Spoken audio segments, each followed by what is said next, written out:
Imagine por um momento o maior porto do mundo ao amanhecer.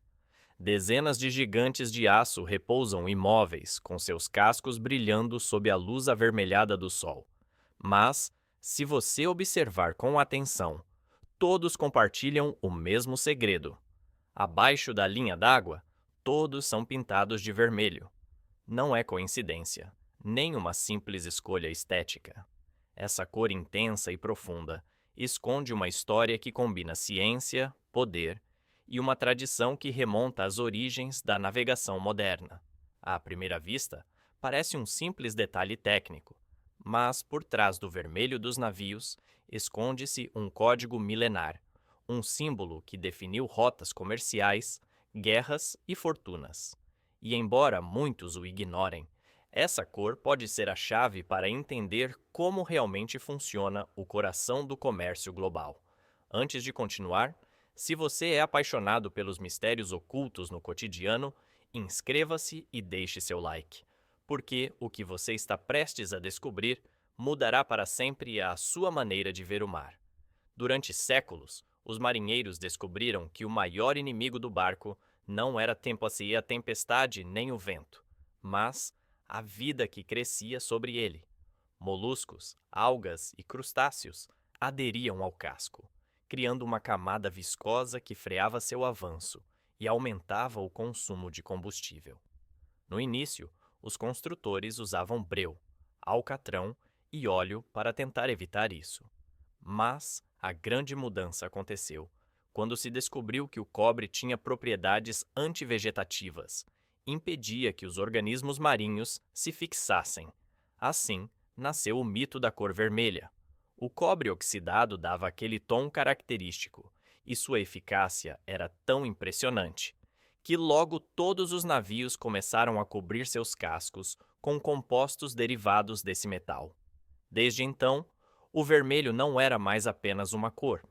Tornou-se sinônimo de velocidade, eficiência e sobrevivência.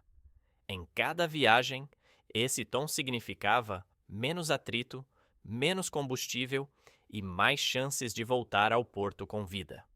Com o tempo, a tradição se transformou em norma. Os estaleiros de todo Alhamundo começaram a fabricar tintas marítimas à base de óxidos de ferro e cobre, capazes de manter o casco limpo mesmo nas viagens mais longas. O que começou como uma solução prática acabou se tornando um padrão global. Mas, à medida que a tecnologia avançava, algo mais foi se revelando. Essa cor não apenas protegia os navios, mas também se tornou um símbolo visual da civilização moderna. Onde havia vermelho, havia comércio, progresso, vida. A cor do fundo do navio tornou-se, sem que ninguém percebesse, uma representação do pulsar da economia global. E, embora sua função científica fosse clara, poucos imaginavam que aquele vermelho também escondia interesses ocultos, decisões políticas e uma rede de poder que se estendia além do oceano. Nos laboratórios das grandes corporações navais, a batalha para manter a cor vermelha continua intensa. As tintas marítimas atuais contêm compostos químicos que se mostraram altamente eficazes, mas também perigosos para o ecossistema. O cobre, o zinco e o tributilestanho, antigamente usados nessas fórmulas, foram apontados por liberar toxinas no mar, afetando peixes, corais e micro-organismos essenciais. Organismos internacionais começaram a questionar seu uso e pressionaram para proibir certos pigmentos e misturas. No entanto, substituir o vermelho não é tão simples quanto parece. Sua composição é resultado de séculos de experimentação, e qualquer mudança poderia alterar o desempenho de milhões de navios. O que está em jogo não é apenas a cor da tinta, mas o equilíbrio da economia marítima mundial. Aqui começa a parte mais preocupante. Enquanto o mundo acredita que o debate é puramente ambiental, na verdade está sendo travada uma guerra silenciosa. As grandes potências sabem que quem controlar as novas fórmulas de revestimento controlará o futuro do transporte marítimo. Alguns cientistas afirmam que os projetos de tintas verdes escondem interesses estratégicos, tecnologias patenteadas por poucas nações que poderiam tornar o resto do planeta dependente. Mudar o vermelho seria mudar o mapa do comércio global. Se um país perder o acesso às tintas antivegetativas mais eficientes, sua frota ficará mais lenta, gastará mais combustível e perderá competitividade. Por isso, embora o mundo pareça avançar em direção a um futuro mais ecológico, por trás das manchetes se esconde um conflito de poder. Os pesquisadores que analisam o futuro da indústria afirmam que estamos diante de uma transição inevitável. Em laboratórios secretos no Japão, Noruega e Estados Unidos, estão sendo desenvolvidas novas gerações de revestimentos que podem mudar tudo.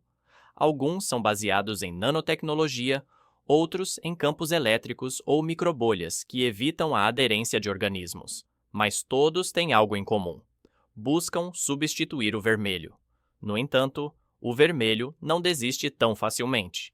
Sua química tem sido tão eficaz que continua dominando mais de 90% da frota mundial.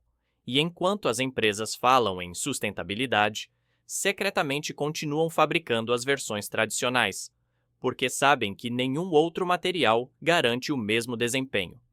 A cor vermelha, longe de desaparecer, resiste como símbolo de uma era em que a velocidade e o poder importavam mais do que a perfeição. No entanto, algo mais profundo está acontecendo. Os novos revestimentos não buscam mais apenas proteger os navios, mas torná-los invisíveis. Alguns protótipos são projetados para absorver ondas de radar e camuflar a assinatura térmica das embarcações. Em um mundo onde o controle marítimo define a segurança nacional, um navio invisível é uma vantagem estratégica imensa. E se o vermelho desaparecesse não por razões ecológicas, mas por motivos militares e políticos? E se o futuro do comércio global fosse construído sobre navios que ninguém pudesse ver? O vermelho, que durante séculos foi um sinal de transparência e visibilidade, poderia ser substituído pela cor da discrição. Os mares, que sempre foram rotas abertas, poderiam se tornar espaços sombrios onde o comércio se esconde, longe do escrutínio público. Enquanto isso, os cientistas alertam que eliminar o vermelho de uma vez poderia ter consequências catastróficas. Sem proteção adequada, a bioincrustação poderia duplicar o consumo de combustível e desacelerar as frotas em questão de semanas. A economia marítima entraria em colapso. Milhões de contêineres ficariam encalhados e os preços dos produtos disparariam. Por isso, as potências não podem se dar ao luxo de uma mudança brusca. O vermelho, embora questionado, continua sendo a cola invisível que mantém a maquinaria global em movimento. Sem ele, o mundo inteiro pararia. Hoje, em pleno século XXI, o vermelho continua reinando sobre os oceanos. É um lembrete de que mesmo os menores detalhes escondem os maiores segredos. Cada navio que navega pelo mar com seu casco escarlate carrega consigo séculos de história, ciência e poder. Mas o futuro se aproxima e, com ele, uma nova era em que a cor pode deixar de ser uma escolha e se tornar uma declaração de domínio.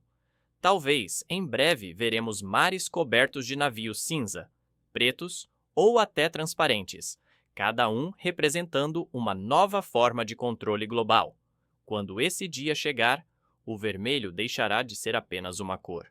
Será uma lenda. O símbolo de uma era em que os humanos confiaram no cobre e no ferro para conquistar o oceano. E embora as novas gerações talvez nunca vejam esse tom nos cascos dos navios, a lembrança permanecerá como um sussurro entre as ondas. O vermelho era a cor do poder, a cor da velocidade, a cor que tornou possível o mundo moderno. Então, da próxima vez que você vir um navio pintado de vermelho, lembre-se disso. Você não está olhando para uma simples pintura, você está vendo o sangue que corre pelas artérias do comércio global. E se você quiser continuar explorando os mistérios que o mar ainda guarda, desde as rotas ocultas do transporte mundial até as tecnologias secretas que definirão o futuro da navegação. Inscreva-se agora mesmo e deixe seu like, porque o conhecimento, assim como o oceano, tem profundezas que poucos se atrevem a explorar. E o que está por vir pode mudar a história da humanidade.